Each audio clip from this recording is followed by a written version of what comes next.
रमा एकादशी चतुर्मास की यह अंतिम एकादशी मानी जाती है। रमा एकादशी के बाद देवउठनी एकादशी आती है और चतुर्मास का अंत हो जाता है। साथ ही दिवाली से पहले रमा एकादशी के दिन माता लक्ष्मी की पूजा करने का सबसे अच्छा मुहूर्त माना जाता है और इस दिन के उपवास से ही माता लक्ष्मी की आराधना शुरू हो जाती है, जो दिवाली पूजन तक चलती है। माता लक्ष्मी को रमा भी कहा जाता है, इसलिए कार्तिक मास की इस एकादशी को भगवान विष्णु के साथ माता लक्ष्मी की भी पूजा करनी चाहिए। शास्त्रों के अनुसार मां लक्ष्मी के नाम पर ही इस एकादशी को रमा एकादशी कहा जाता है। इस व्रत के करने से मां लक्ष्मी का भी आशीर्वाद प्राप्त होता है, जिससे घर में सुख समृद्धि का वास होगा।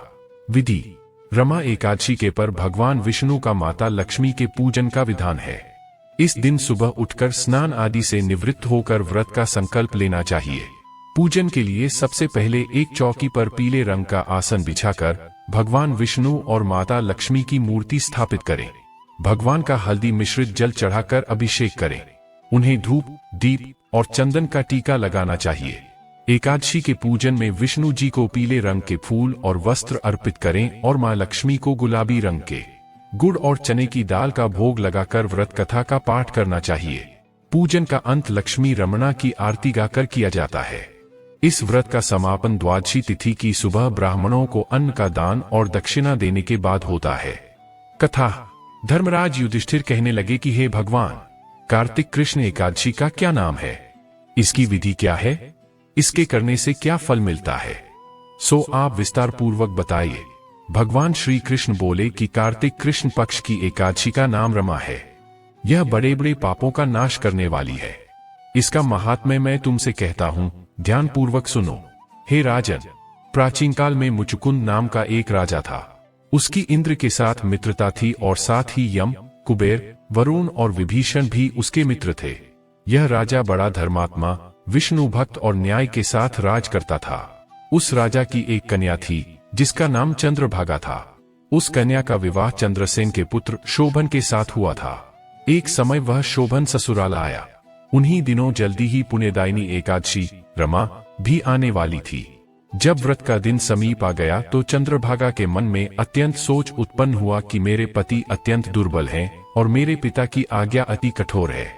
दशमी को राजा ने ढोल बजवाकर सारे राज्य में यह घोषणा करवा दी कि एकादशी को भोजन नहीं करना चाहिए। ढोल की घोषणा सुनते ही शोभन को अत्यंत चिंता हुई और अपनी पत्नी से कहा कि हे प्रिय, अब क्या करना चाहिए? मैं किसी प्रकार भी भूख सहन नहीं कर सकूंगा। ऐसा उपाय बतलाओ कि जिससे मेरे प्राण बच सकें, अन्यथा मेरे प्राण अवश्य चले जाएंगे। चंद्रभागा कहने लगी कि हे स्वामी, मेरे पिता के राज में एकादशी के दिन कोई भी भोजन नहीं करता। हाथी, घोड़ा, ऊंट, बिल्ली, गौ आदि भी तृण, अन्न, जल आदि ग्रहण नहीं कर सकते। फिर मनुष्य का तो कहना ही क्या है। यदि आप भोजन करना चाहते हैं तो किसी दूसरे स्थान पर चले जाइए, क्योंकि यदि आप यहीं रहना चाहते हैं तो आपको अवश्य व्रत करना पड़ेगा।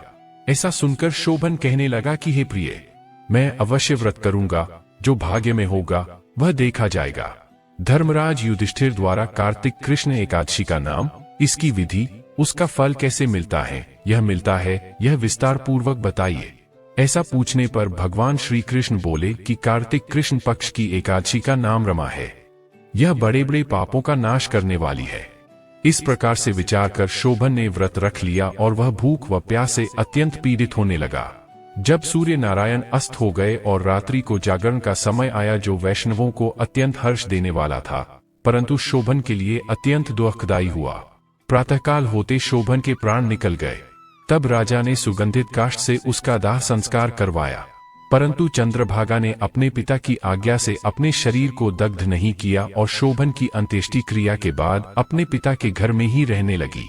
रमा एकादशी के प्रभाव से शोभन को मंदराचल पर्वत पर धन धान्य से युक्त तथा शत्रुओं से रहित एक सुंदर देवपुर प्राप्त हुआ। वह अत्यंत सुंदर रत्न और वैदुर्यमणि जटित स्वर्ण के खंभों पर निर्मित अनेक प्रकार की स्फटिक मणियों से सुशोभित भवन में बहुमूल्य वस्त्राभूषणों तथा छत्र व च्वर से विभूषित गंधर्व और अप्सराओं से युक्त सिंहासन पर आरूढ़ ऐसा शोभायमान होता था, मानो दूसरा इंद्र विराजमान हो। एक समय मुचुकुंद नगर में रहने वाले एक सोम शर्मा नामक ब्राह्मण तीर्थ यात्रा करता हुआ घूमता घूमता उधर जा निकला और उसने शोभन को पहचान कर कि यह तो राजा का जमाई शोभन है, उसके निकट गया। शोभन भी उसे पहचान कर अपने आसन से उठकर उसके पास आया और प्रणाम आदि करके कुशल प्रश्न किया। ब्राह्मण ने कहा कि राजा मुचुकुंद और आपकी पत्नी कुशल से हैं। नगर में भी सब प्रकार से कुशल हैं, परंतु हे राजन, हमें आश्चर्य हो रहा है। आप अपना वृत्तांत कहिए कि ऐसा सुंदर नगर जो न कभी देखा न सुना, आपको कैसे प्राप्त हुआ। तब शोभन बोला कि कार्तिक कृष्ण की रमा एकादशी का व्रत करने से मुझे यह नगर प्राप्त हुआ, परंतु यह अस्थिर है। यह स्थिर हो जाए ऐसा उपाय कीजिए। ब्राह्मण कहने लगा कि हे राजन, यह स्थिर क्यों नहीं है और कैसे स्थिर हो सकता है, आप बताइए, फिर मैं अवश्य में वह उपाय करूंगा। मेरी इस बात को आप मिथ्या न समझिए। शोभन ने कहा कि मैंने इस व्रत को श्रद्धारहित होकर किया है, अतः यह सब कुछ अस्थिर है। यदि आप मुचुकुंद की कन्या चंद्रभागा को यह सब वृत्तांत कहें तो यह स्थिर हो सकता है। ऐसा सुनकर उस श्रेष्ठ ब्राह्मण ने अपने नगर लौटकर चंद्रभागा से सब वृत्तांत कह सुनाया। ब्राह्मण के वचन सुनकर चंद्रभागा बड़ी प्रसन्नता से ब्राह्मण से कहने लगी कि हे ब्राह्मण, ये सब बातें आपने प्रत्यक्ष देखी हैं या स्वप्न की बातें कर रहे हैं। ब्राह्मण कहने लगा कि हे पुत्री, मैंने महावन में तुम्हारे पति को प्रत्यक्ष देखा है, साथ ही किसी से विजय न हो ऐसा देवताओं के नगर के समान उनका नगर भी देखा है। उन्होंने यह भी कहा कि यह स्थिर नहीं है, जिस प्रकार वह स्थिर रह सके सो उपाय करना चाहिए। चंद्रभागा कहने लगी, हे विप्र, तुम मुझे वहां ले चलो, मुझे पतिदेव के दर्शन की तीव्र लालसा है। मैं अपने किए हुए पुण्य से उस नगर को स्थिर बना दूंगी। आप ऐसा कार्य कीजिए जिससे उनका हमारा संयोग हो, क्योंकि वियोगी को मिला देना महान पुण्य है। सोम शर्मा यह बात सुनकर चंद्रभागा को लेकर मंदराचल पर्वत के समीप वामदेव ऋषि के आश्रम पर गया। वामदेव जी ने सारी बात सुनकर वेद मंत्रों के उच्चारण से चंद्रभागा का अभिषेक कर दिया। तब ऋषि के मंत्र के प्रभाव और एकादशी के व्रत से चंद्रभागा का शरीर दिव्य हो गया और वह दिव्य गति को प्राप्त हुई। इसके बाद बड़ी प्रसन्नता के साथ अपने